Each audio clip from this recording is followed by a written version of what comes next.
Onde você estava quando crucificaram a Jesus?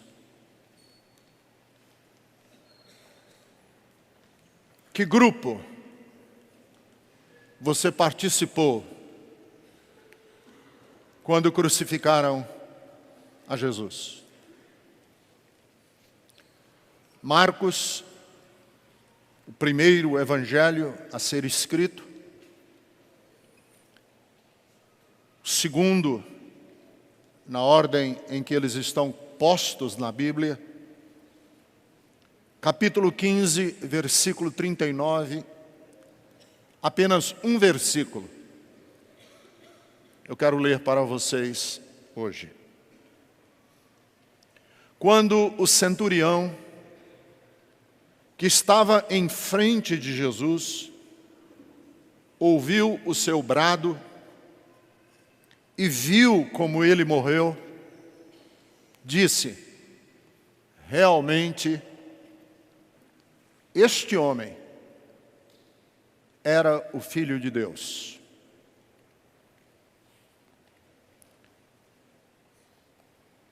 Jesus foi um personagem controverso. Independentemente de você ser cristão ou não, Jesus foi um personagem controverso. Quem são as pessoas controversas? As pessoas controversas são aquelas que despertam opiniões acaloradas. As opiniões sobre as pessoas controversas são sempre extremadas. Sempre houve na vida de Jesus, por ele ser um personagem controverso, dois grupos. Dois grupos com opiniões muito fortes. Os contemporâneos de Jesus oscilaram entre achar que ele era um endemoniado e, no outro extremo, achar que ele era o Filho de Deus. Para alguns, Jesus era a reencarnação de Elias. Para outros, ele era um embusteiro. Para alguns, Jesus era o herdeiro do mais famoso trono de Israel, o trono de Davi. Mas outros tratavam Jesus como um apóstata, um herege. As manifestações a respeito de Jesus, portanto, oscilavam como um pêndulo de um extremo ao outro. Uns o veneravam.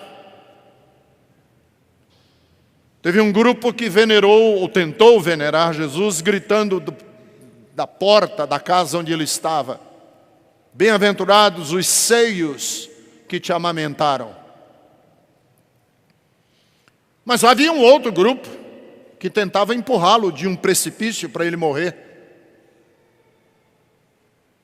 Teve um grupo que queria que ele implantasse o reino de Israel como o Messias.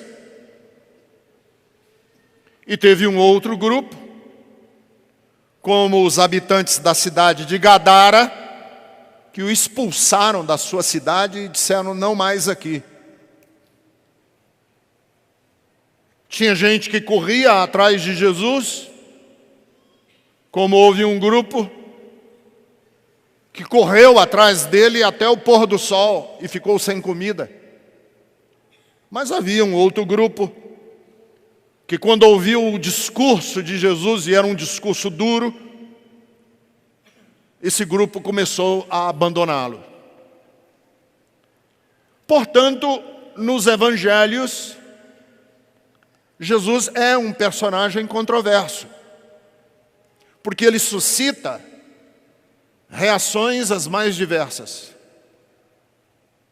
e muito opostas entre si.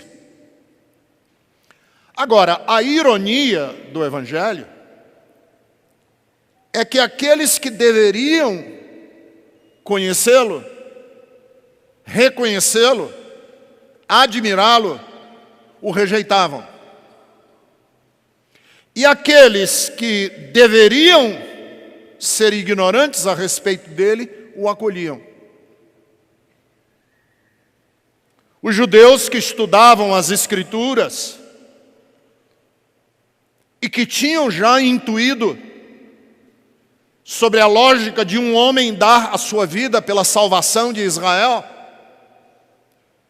não reconheceram Jesus como ungido de Deus. Os patriotas judeus, que já tinham ousado desafiar a autoridade de Herodes e de Pilatos, porque um dos relatos de Flávio Joséfos, que foi um historiador judeu, antes de Jesus, porque Pilatos tinha mandado colocar brasões romanos na cidade de Jerusalém, vários judeus estenderam-se no chão, deitaram no chão, para que as tropas romanas os pisoteassem.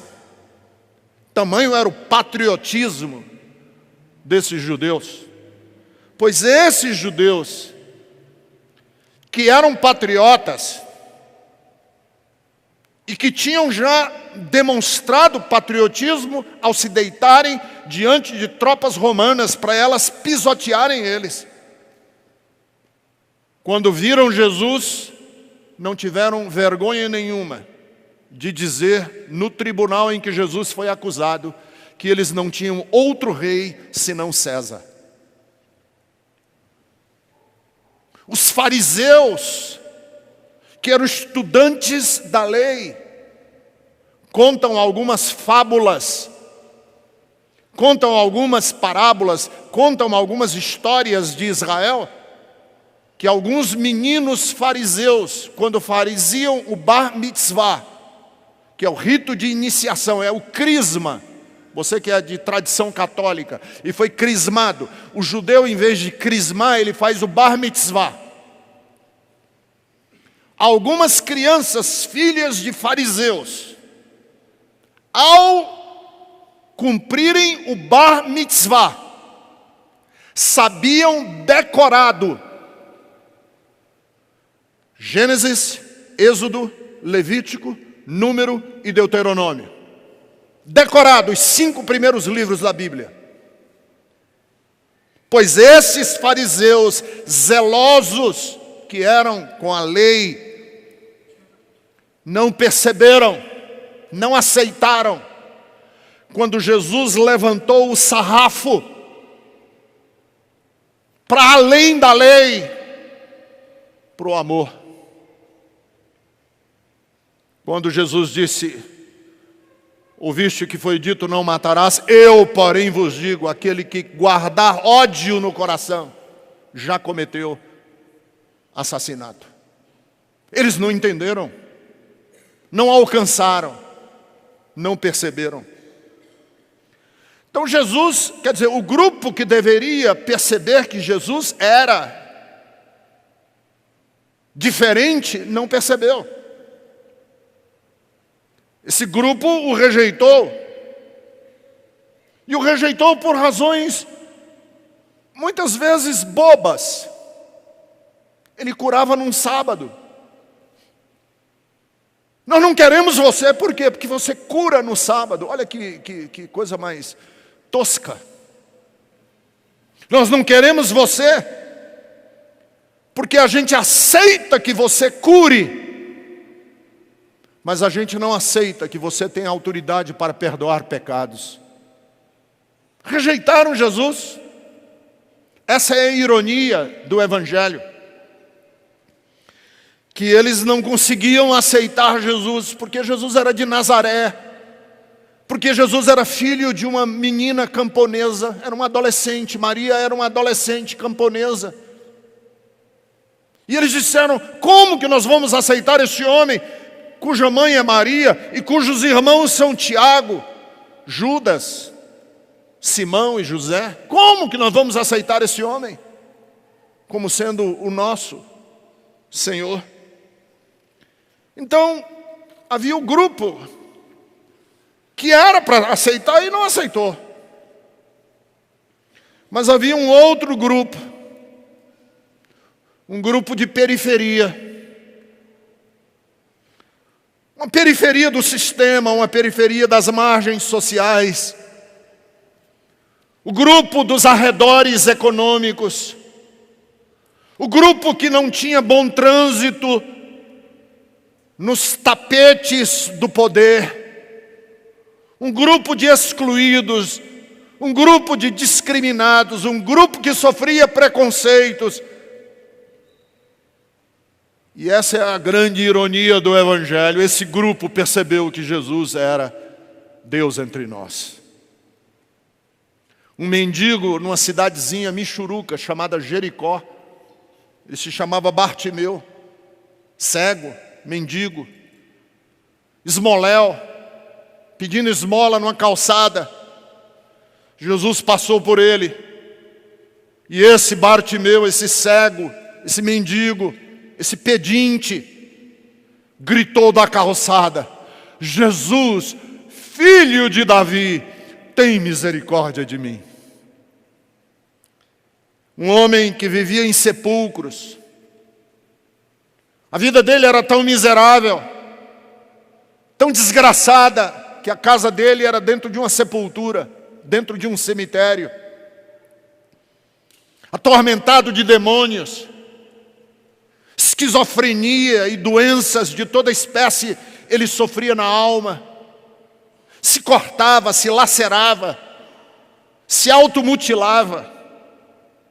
Pois este homem atormentado de demônios de toda espécie, quando viu Jesus, se jogou aos seus pés e gritou, dizendo assim: sabemos quem tu és, o Santo de Deus. Olha a ironia. Os religiosos não sabiam, mas um endemoniado soube. A plebe, a patuleia, os José Ninguéms, os João Ninguéms da vida, viam os milagres de Jesus e sabiam, cheios de temor, que Deus estava nos visitando. Mas nós temos aqui o relato de um centurião, um soldado.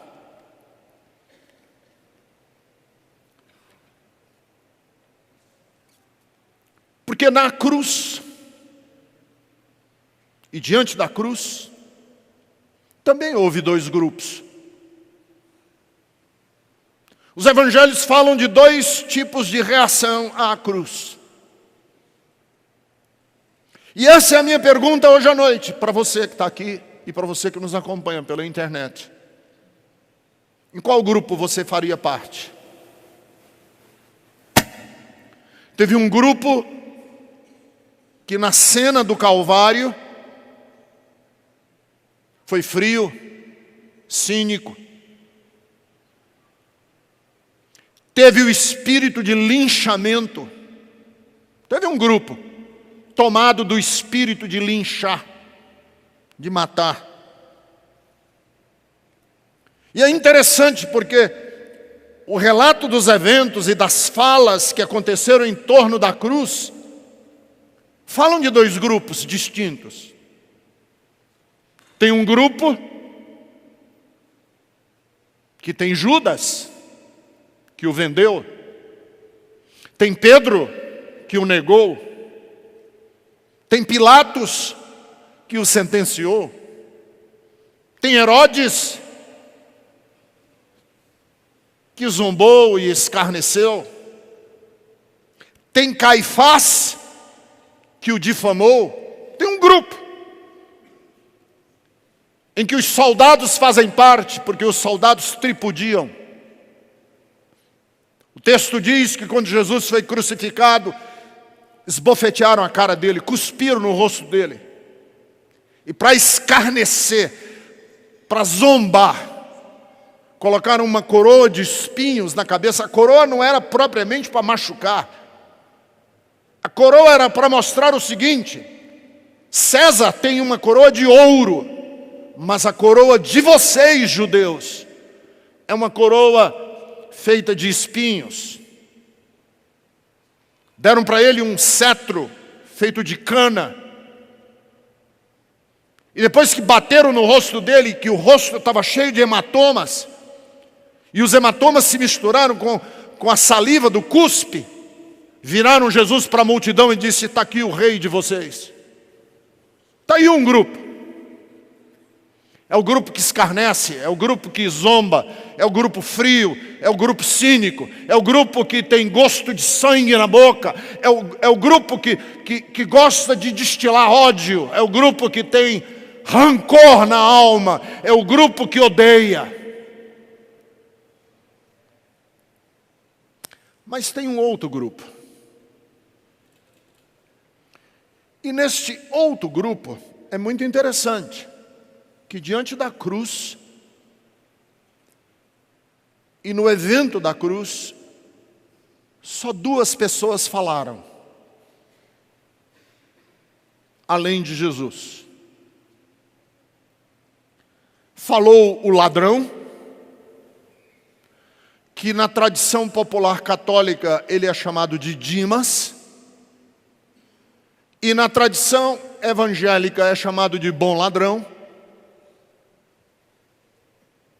E falou um centurião.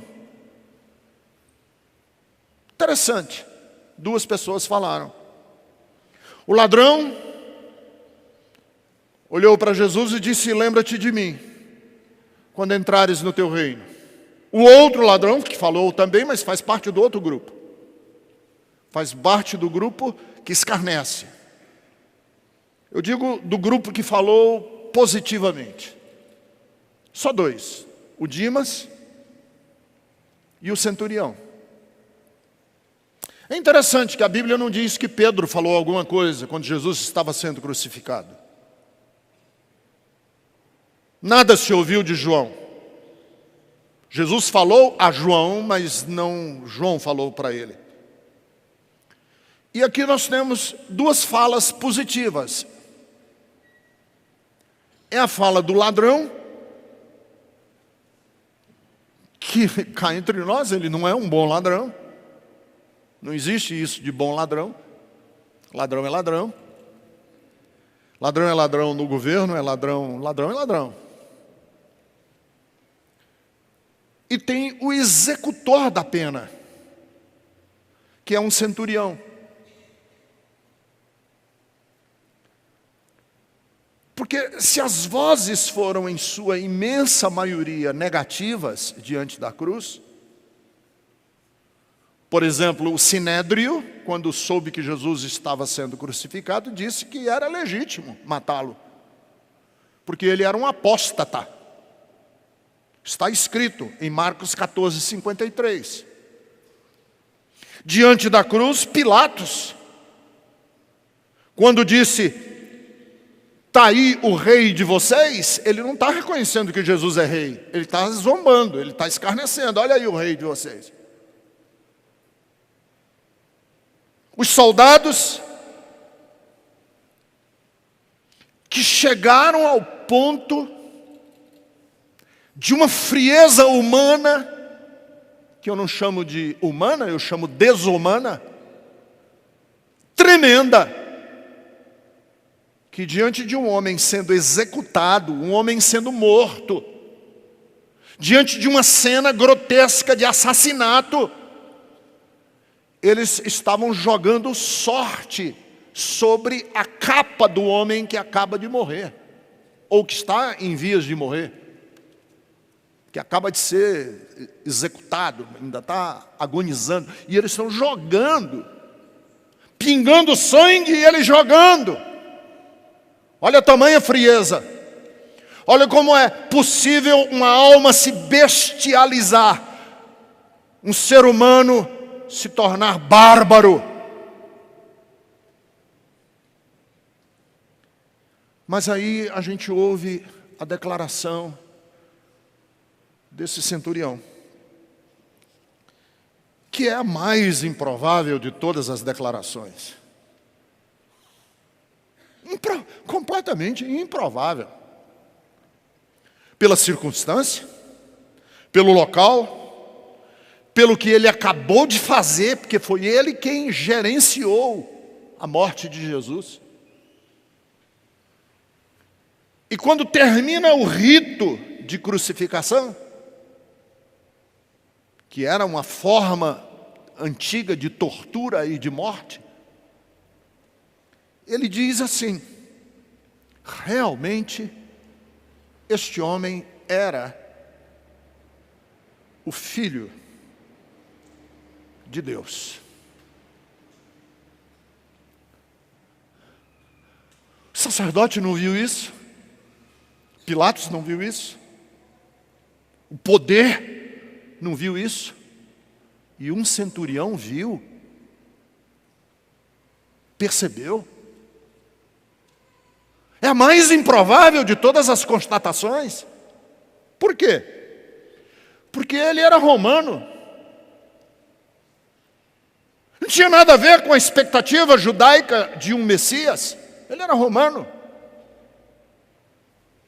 Ele era responsável por uma centúria. Daí o nome centurião. E uma centúria era um pelotão com 100 soldados. Da tropa da guarda imperial romana. Que era uma máquina de guerra. Os romanos eram uma máquina de guerra. O soldado romano era o melhor que o mundo conheceu. Era uma máquina de destruir e de matar. Ele era responsável por 100 soldados de elite. E o homem que ele acabou de colocar numa cruz tinha 12 apóstolos e um acaba de traí-lo e o outro acaba de negá-lo. Ele era bem de vida financeiramente, porque uma das políticas de Roma era pagar soldo aos soldados para que os soldados fossem fiéis a Roma. Então um centurião ganhava bem. Jesus era pobre, não tinha onde reclinar a cabeça. A única posse que a Bíblia diz que ele tinha foi essa capa que os soldados jogaram sorte sobre ela. Ele era com certeza adorador de ídolos pagãos. Ele era um pagão, ele era romano. E Jesus falava uma nova face para Javé, que era o Deus que os israelitas e os judeus serviam.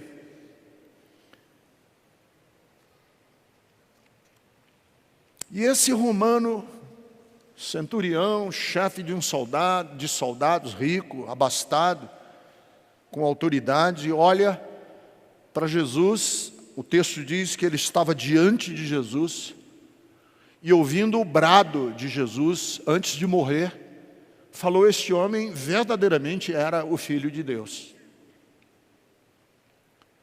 O que você diria se você visse Jesus sendo crucificado? De que grupo você faria parte?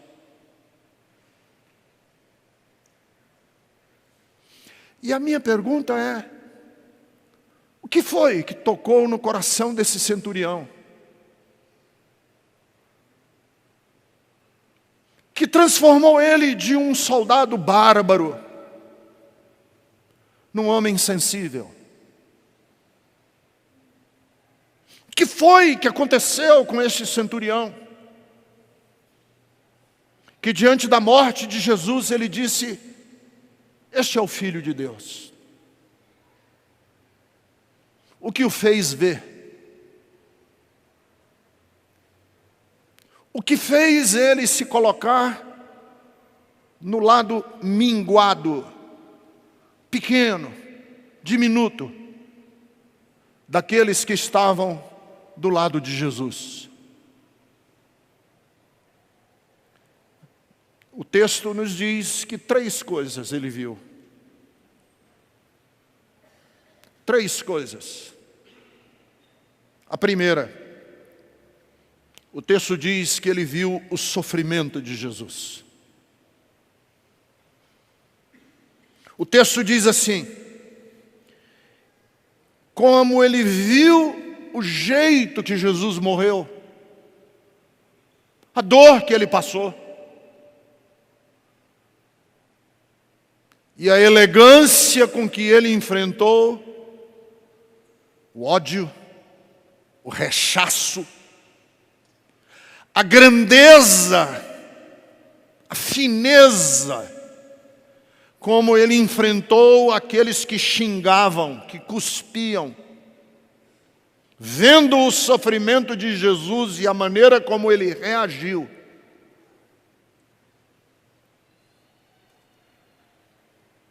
o que é que pode nos tirar do individualismo?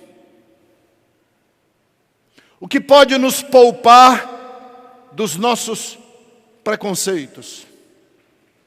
O que é que pode nos sacar fora de uma cultura bárbara, violenta? O que pode abrir mentes que estão obturadas? O que pode dar a você uma sensibilidade num mundo tão absolutamente cheio de ódio, que é o mundo que vivemos hoje? É quando a gente vê o sofrimento alheio. É quando a gente é movido por compaixão. Gosto muito de enfatizar, e já fiz aqui na Bethesda várias vezes, a palavra compaixão. Compaixão vem de 2 raízes: com, junto, com, e paixão, sofrimento. Ser compassivo é ser compadecer com o outro, co-sofrer. Compaixão é, eu vou até criar uma palavra nova. Compaixão é como é que eu poderia dizer? Compadecimento, codolorização. Acabei de inventar uma palavra. Dolorizar-se. Permitir que a dor do outro doa em mim. Isso é compaixão. Por algum motivo, esse centurião abriu uma brecha no coração dele. E a dor do que estava sendo crucificado, por algum motivo, para além do profissionalismo militar dele, para além da indiferença financeira, racial, étnica que ele tinha com os judeus, ele deu uma brechinha na alma dele de sentir a dor do outro. E quando a gente sente a dor do outro, a gente é salvo dessa coisa que caleja a alma da gente.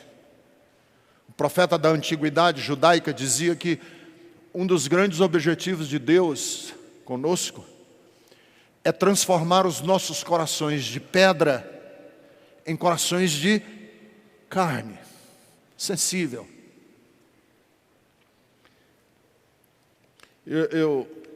Uma das primeiras vezes que eu me toquei com a dor, por exemplo, da pobreza brasileira. Eu sou cearense, eu sou nordestino. E eu estou familiarizado com cenas muito pobres do Nordeste. Mas há muito tempo, quando ainda existia a TV Manchete, só os muito antigos aqui que sabem do que eu vou falar agora. Tinha uma televisão, tinha um canal de TV aqui no Brasil chamado TV Manchete. E um dia eles fizeram, eu morava em Fortaleza, e eles fizeram uma reportagem aqui em São Paulo sobre o drama de uma mãe que morava numa dessas favelas que ficam aqui, ou ficavam, ainda tem, ainda é, ali depois quem vem de lá para cá, um pouquinho antes da cidade universitária. Uma favela ali, que inclusive construíram um bloco de prédios na frente para esconder a favela que fica atrás. E eles fizeram uma reportagem sobre uma mãe, uma senhora, que tinha 4 filhos. E ela, solteira, marido abandonou, ela tinha que trabalhar e não tinha com quem deixar as crianças. E a mocinha da reportagem, a jornalista, foi lá na casa dessa senhora e ficou esperando por ela o dia todo. Ela chegou por volta das 6h30, 7 horas da noite. E a mãe falou: você passou o dia fora e as crianças estavam aqui, como é que você organiza? Ela disse: olha, eu deixo os outros com o meu filho mais velho. Ele é quem cuida das crianças. E a jornalista perguntou: e qual a idade do menino mais velho? Ela falou: 7 anos. Uma criança de 7 anos era responsável por outras 3 menores do que ele. Aí a jornalista falou: mas você não deixou comida. E quando você está trabalhando lá, e sabe que as crianças estão aqui sendo cuidadas por uma criança de 7 anos de idade, e que não tem comida, como é que você faz? Aí ela disse assim: eu oro a Deus para dar aos meus filhos a sensação de estômago cheio. E quando ela disse essa frase, eu oro a Deus, eu que sou pastor, falei: é crente, é uma evangélica. E lá no Ceará eu comecei a chorar. Chorei pela vida dessa mulher, que eu nem sei quem é, nem sei se ela existe ainda, e se os filhos morreram. E que fim levou, eu não sei. Você sabe qual é o grande problema da minha e da sua geração? O sofrimento do outro já não nos toca mais. Nós estamos vivendo numa sociedade tão bárbara que nós somos piores do que o centurião. Quando a gente vê o sofrimento do outro e deixa que esse sentimento toque a nossa alma, nós ganhamos o coração de Deus, de Jesus. Eu vejo a sociedade atual muito ódio, muito ranço, muito preconceito. E eu fico pensando, quantas pessoas homossexuais você conhece de verdade? De verdade. Não por estereótipo. Não a propaganda que fazem na televisão contra ou a favor. Não. Que você conhece, que é seu amigo, que você já sentou e conversou com ele ou ela, que é homossexual. Você conhece o drama? Você conhece o preconceito, a dor, o bullying? Há algum tempo, eu vinha saindo do culto aqui, culto da noite. Quando eu ia saindo ali, eu passei na Doxa para conversar. A Doxa é onde nós temos o nosso material, CDs, livros, para conversar com os meninos que nos ajudam ali na Doxa. E um rapaz me puxou pela manga da camisa. Falou: pastor, você tem 2 minutos para conversar comigo? Eu digo: tenho.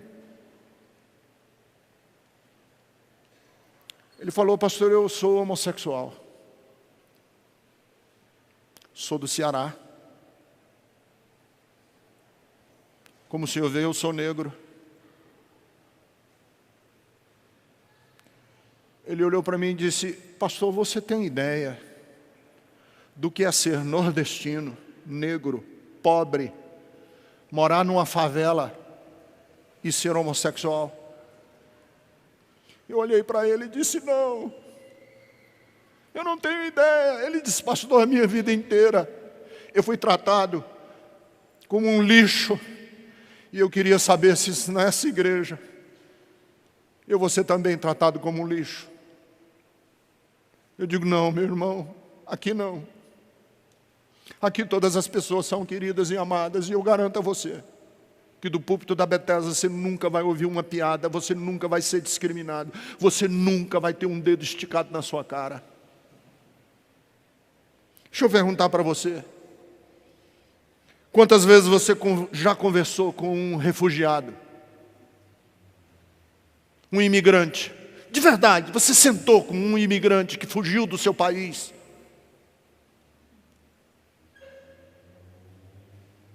Você conhece um venezuelano, um sírio? Você conhece uma pessoa que sofre a discriminação da sociedade? Você conhece? Pois deixa eu lhe dizer, se você abrir uma brechinha no seu coração e ouvir o drama de alguém com a alma e com o coração, coloque os seus olhos como os olhos de Deus sobre alguém que sofre muito, pobre, discriminado. Ponha um pouquinho só nas chinelas, nas sandálias, nos sapatos de alguém e sofra com ele por um minutinho. Foi o que aconteceu com esse centurião. A dor do outro chegou nele. E quando a dor do outro chega em nós, nós saímos das nossas etiquetas, dos nossos rótulos. A gente sai dos padrões que estão querendo jogar em cima das pessoas para criar divisões e ódios e separações. Mas a segunda coisa que este centurião mudou foi quando ele disse assim, o texto diz assim, realmente este homem, ele viu a humanidade de Jesus. Este homem, ele olhou para Jesus e disse, espera aí um instantinho, ele não é judeu e eu sou romano. Não, ele não é adorador de Javé e eu sou adorador de Vênus. Não. Ele é gente como eu. Ele é homem como eu sou homem. E como diz o Frei Beto, e não fosse a loteria da vida, eu poderia estar no lugar dele. Qual foi o mérito de você ter nascido onde você nasceu e de você não ter nascido em Angola, de você não ter nascido em Moçambique, de você não ter nascido na Síria, de você não ter nascido numa favela da Venezuela? Qual foi o seu mérito de você ter nascido onde você nasceu, ter tido o pai que você teve, a mãe que você teve, as oportunidades que você teve? Qual foi o seu mérito? Nenhum.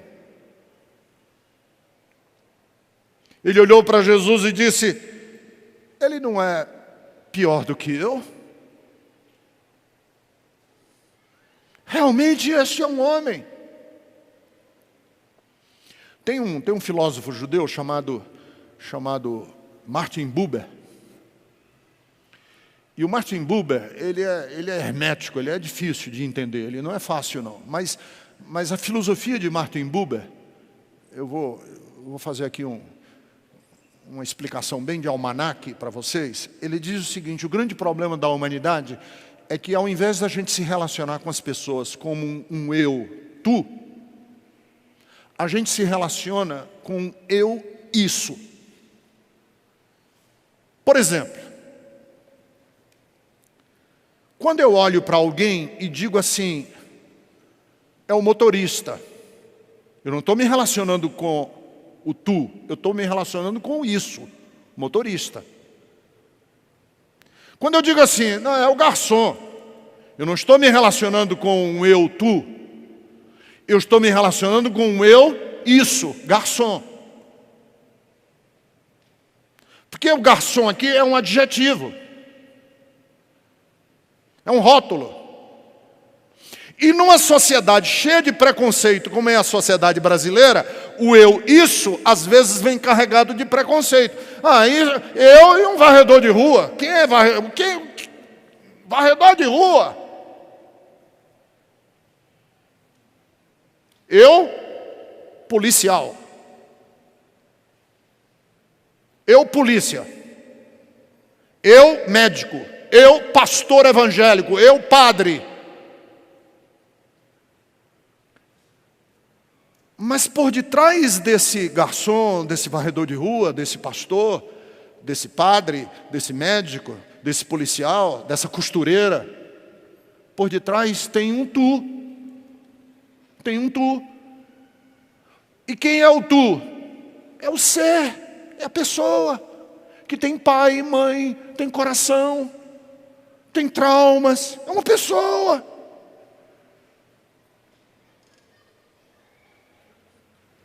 E quando a gente se relaciona eu-tu, fica muito fácil a gente se entrincheirar. Então eu versus eles versus eu. Mas por detrás desses rótulos tem pessoas que acordam de noite e não conseguem dormir, que têm depressão, que são feridas na alma. Tem gente, como a gente, como eu, como você. O garçom não é garçom. O garçom tem o tu por detrás dele. Porque eu acho que o grande problema nosso é a gente olhar para as pessoas e achar que de alguma maneira nós somos melhores. De alguma maneira eu sou melhor. Por exemplo, a religião gosta muito desse negócio de eu tenho uma coisa melhor. Então, aí o calvinismo vem com uma teoria da predestinação. Meu irmão, Deus te elegeu, você é melhor do que os outros vão para o inferno, mas você vai para o céu. Então eu sou melhor. Eu tenho um upgrade. O Ricardo ele é de uma estirpe melhor. Por quê? Porque Deus tem a mão dele em cima do Ricardo. Sabe essa vaidade boba, tosca que a gente tem, de que a gente acha que a minha casa, que a minha vida, que a minha família, que eu mereço mais do que os outros. Por que Deus vai fazer num campo de refugiados do Líbano, se Ele pode fazer comigo? Por quê? Não, mas lá eles nem oram a Deus, eles são muçulmanos. Eu sim que sou um cara que sirvo a Deus. E aí é que nascem os preconceitos, as etnias. E esse centurião olhou para Jesus e disse, por detrás de todos os estereótipos, de todos os rótulos, de toda parede de separação entre eu e ele, eu estou vendo uma pessoa, eu estou vendo um homem, eu estou vendo uma pessoa, não estou vendo um isso, eu estou vendo um tu. E quando a gente vê o outro como um tu, porque é assim que Deus nos vê. Deus não vê título, Deus não vê conta bancária, Deus não vê título de diploma, Deus não vê doutor, reverendo. Deus não vê que na frente do meu nome tem PhD. Deus vê o tu, com todas as implicações que sou eu, com todas as marcas da minha. Eu não sou diferenciado. Eu não sou um cara diferenciado, eu sou como você.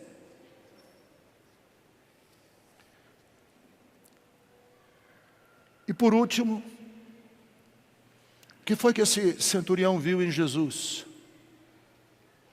Esse centurião viu a divindade de Jesus. Verdadeiramente este homem era o Filho de Deus. E aqui está eu acho que é um desafio tremendo. Porque Jesus estava rasgado. Porque a gente tem essas imagens de Jesus que são pintadas. Essas imagens pintadas, os crucifixos na parede. E claro que os crucifixos na parede não refletem o que é um homem detonado, de chute, de pontapé. Não mostra o rosto de uma pessoa que levou bofete no rosto. O rosto de Jesus estava deformado, com hematomas. Qualquer médico que esteja me ouvindo sabe que os traumas faciais, eles incham com muita facilidade. O rosto fica inchado rapidamente. O que foi que esse centurião viu em Jesus? Detonado, sujo, sangrando, para dizer ele é o Filho de Deus. Porque aqui eu acho que está o grande nó da minha e da sua humanidade. Se temos ou não a capacidade de ver Deus no rosto deformado de alguém. É interessante que os judeus tiveram, ao longo da história e das Escrituras, uma sensibilidade muito aguçada. Eles viram em Adão um pai, o pai da humanidade. Viram em Noé um salvador, o salvador que salvou o mundo da extinção através de um barco. Viram em Abraão um grande protagonista da fé.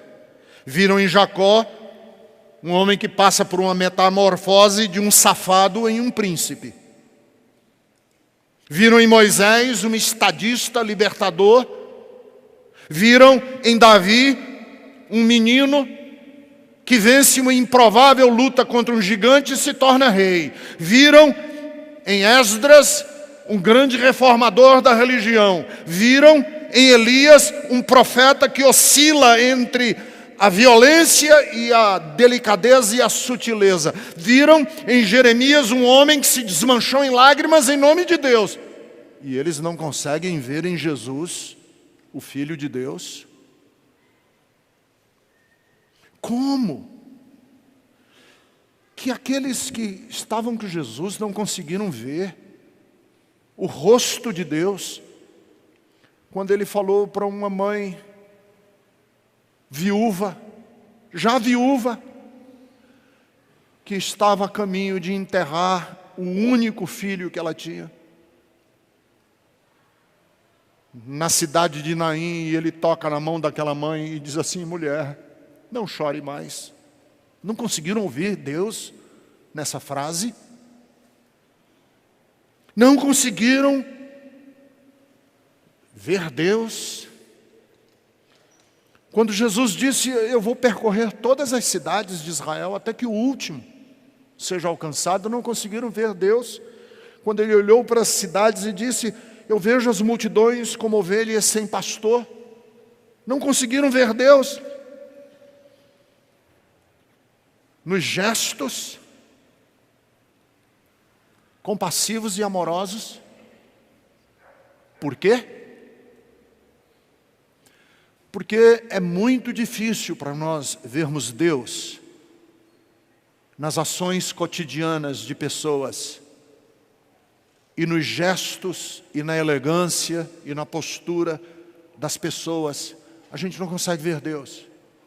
A gente quer ver Deus em feitos milagrosos. A gente quer ver Deus com coisas espetaculares. A gente quer ver Deus coisas fantásticas.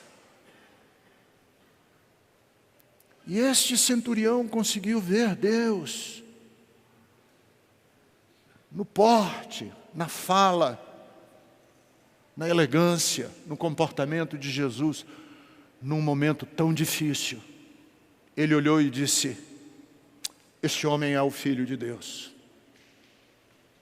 Queridos, que Deus dê a você essa sensibilidade, um coração de você conseguir ver Deus, ouvir a voz de Deus, nas coisas que talvez você nem perceba, mas que Deus está querendo mostrar para você, e que são tão importantes para a nossa humanidade, porque a maior salvação,